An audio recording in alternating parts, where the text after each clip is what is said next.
Hello guys, welcome back to our channel, and in this video I'll be showing you how to upload an image on Slack.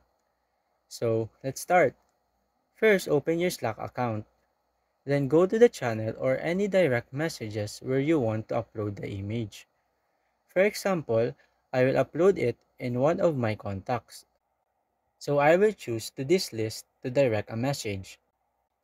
In this page, look at the message box below and locate this plus icon where you can attach files. Click on that. In this list, just select the option Upload from your computer that is at the bottom of the list. Here, simply choose the image that you want to upload. For example, I will upload this image. Click on it and press Open. You can see that there is a loading icon at the right top of the image, meaning that it is being uploaded. Once done, you can click on the image to view it and verify if it is really the image you want to send.